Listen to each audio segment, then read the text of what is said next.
कि मुस्लिम राष्ट्र में ऐसे नियम कायदे होते हैं? मुस्लिम राष्ट्र है बंगाल आपके हिसाब से, देश का हिस्सा नहीं है।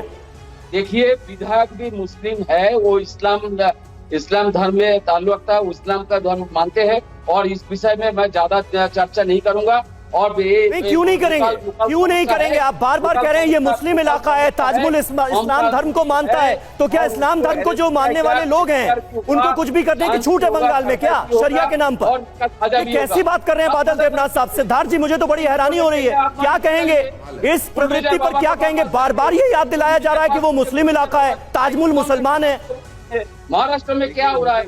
गुजरात में लाखों कारोबार हो गया। एक मिनट बादल जी, अब सुनिए जरा। बंगाल करने का क्या बात है? समीर जी, मैं कहता हूं, अब सुन लीजिए बात बादल देवनाथ जी। उनके विधायक और नेता छोड़िए, बादल जी जो कि समर्थक हैं, टीवी पे बैठे हैं, वो भी एक स्वर में कंडम नहीं कर पा रहे। वो भी क्या कह रहे हैं, जो विधायक है वो मुसलमान है। मुसलमान है तो क्या हुआ? संविधान के तहत नहीं चलेगा क्या? शपथ नहीं ली क्या? वो इलाका जो है वो मुसलमान है, तो वहां क्या होगा? उस इलाके में शरिया कानून चलेगा क्या?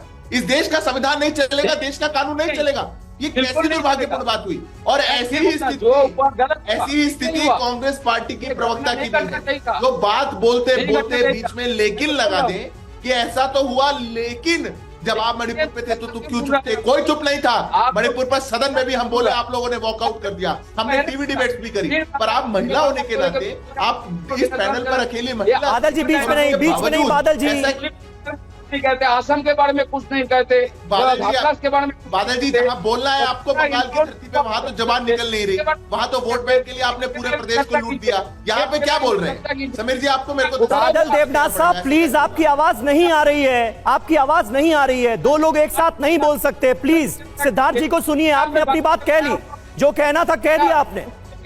सिद्धार्थ जी जल्दी से बोले।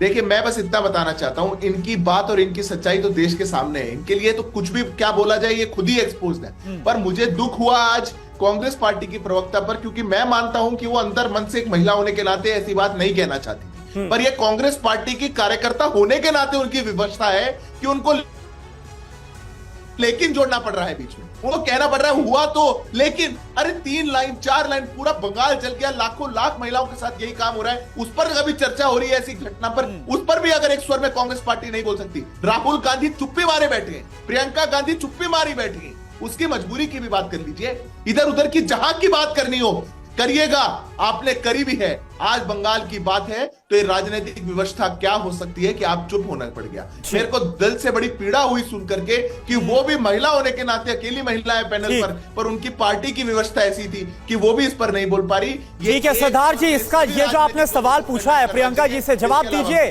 प्रियंका जी, क्या राजनीतिक व्यवस्था है, मजबूरी है कि जो कहा जा रहा है टीएमसी के विधायक हमीदुल तो ये तक बोल रहे भाई मुस्लिम राष्ट्र में तो होता है, ऐसा चलता है। और कौन होते हैं टीएमसी के विधायक? किसी महिला को कैरेक्टर सर्टिफिकेट देने वाले। क्या आपको कड़े शब्दों में निंदा नहीं करनी चाहिए? देखिए सिद्धार्थ जी से मैं ये पूछना चाहती हूँ कि मणिपुर पर उनकी महिला विधायक, महिला सांसद, महिला मंत्री, उनको किसने रोका था बोलने के लिए? किसी ने नहीं बोला, एक शब्द भी नहीं बोला, तो वो शर्मसार करने वाला नहीं था? क्या मजबूरी थी आपकी जो आप नहीं बोल पाए? और क्या मजबूरी है कि अलीगढ़ में जब सबने बोला हत्या होती, मॉब लिंचिंग होती, तब उस पर बोलते, तब उस पर शायद डिबेट नहीं हुई होगी, लेकिन मैं बता दूं आपको कि सिर्फ आरोप के बिना पर भीड़ ने उसे मार डाला और उसके बाद 10 दिन के बाद उस पर एफआईआर दर्ज हो गई डकैती की। मैं पूछना चाहती हूँ कि यही इस देश का न्याय है? और अगर आप ये बड़ी पार्टी बना रहे तो आप क्यों पीट रहे हैं आप बैठ कर यहाँ पर? और मैं महिला होने के नाते लगातार ये बात कह रही हूँ कि ये पूरी तरह से अस्वीकार है। इस देश में संविधान है और संविधान का राज चलता है, और किसी को भी न्याय अगर चाहिए है तो वो दरवाजे हैं, अदालत है इस देश में, वहां जाए और वहां न्याय की गुहार लगाए। लेकिन भारतीय जनता पार्टी ने पिछले 10 साल में ये परिपाटी बना दी है कि किसी का भी घर बुलडोजर से उड़ा दो, किसी को भी जो है मॉब लिंचिंग करके चलाए, उसके बाद उसको माला पहना दो। ये हकीकत है देश की, इसे स्वीकार करना पड़ेगा। प्रियंका जी, पश्चिम बंगाल में किसका राज है? प्रियंका जी, पश्चिम बंगाल में किसका राज है? कौन सी पार्टी है जिसकी सरकार है? यहाँ पर क्या अपने नेता मंत्रियों को आपने ये दिलाया कि आप महिला हैं और मणिपुर पर चुप बैठी हुई? प्रियंका जी, मैं तब आपको ये नहीं लेता हूँ, ये पार्टी की व्यवस्था नहीं है। क्यों नहीं? मेरे को लग रहा है शायद आपका ही विचार ऐसा है। मैं अपनी बात को वापस लेता था उसको लेकर। आज आपको महिला होना याद आ रहा है मेरा, तब नहीं याद आया आपको महिला होना? तब आपने अपने बाल विकास मंत्री से नहीं पूछा कि आप महिला है, क्यों नहीं बोल रहे इस मुद्दे पर? सवाल तो ये है कि आप प्रियंका अपने जी गिरबान में करी थी पहले मणिपुर पर एक जब आप बार बार इस बात का आप जिक्र कर रही हैं, मणिपुर पर हमने तमाम चर्चा जो की उसमें शायद आप भी हिस्सा रही होंगी, लेकिन आज मुद्दा पश्चिम बंगाल का था। लेकिन फिर भी मैं सवाल इस पर एक पूछना चाहूंगा हर्षवर्धन त्रिपाठी जी, सत्ता का चरित्र ही ऐसा होता है क्या? मणिपुर पर बीजेपी के नेता महीनों तक चुप रहते हैं, अब टीएमसी के नेता जो बोल रहे हैं एक तरह से सपोर्ट करते हुए ही नजर आ रहे हैं, बाकियों ने चुप्पी साध रखी है, इंडिया गठबंधन के बाकी घटक दलों ने। यह सियासी नफा नुकसान अहम हो जाता है क्या? देखिए समीर जी, सबसे पहले तो ये कि मणिपुर पर जो कुछ हुआ वो शर्मनाक था, कलंक था, है, और उस पर प्रधानमंत्री से लेकर गृह मंत्री से लेकर हर किसी ने बोला, सदन में बाकायदा उस पर चर्चा हुई, उसका जवाब दिया गया। उसको आज की घटना से जोड़ना राजनीतिक बेशर्मी के सिवाय कुछ नहीं। और अगर आज की इस घटना पर और पश्चिम बंगाल में जिस तरह से महिलाओं के साथ, और यहां एक बात समझिए, शरिया लॉ अगर लागू करने की कोशिश हो रही, जब भारतीय जनता पार्टी ये बात कहती है तो कहा जाता है कि वो हिंदू मुस्लिम कर रहे हैं, लेकिन यहां मोहम्मद सलीम जब वो बात कह रहे हैं तो समझिए कि वो सीपीएम के ही एक नेता, उनकी हत्या का आरोपी भी है। ताजमुल ऐसा नहीं कि आज वो डंडा उठाकर किसी महिला को कह रहा है कि तुम्हारे दूसरे से संबंध है। पश्चिम बंगाल में शरिया लागू हो चुका है। आप इस सच्चाई को जब तक नहीं समझेंगे तब तक इस वॉट अबाउटरी में और राजनीतिक बेशर्मी में फंसे रहेंगे।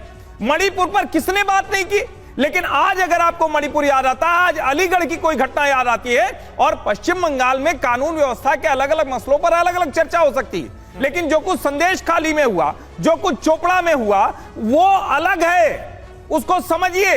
वहां एक गुंडा तृणमूल कांग्रेस के सारे राज को ध्वस्त करता है।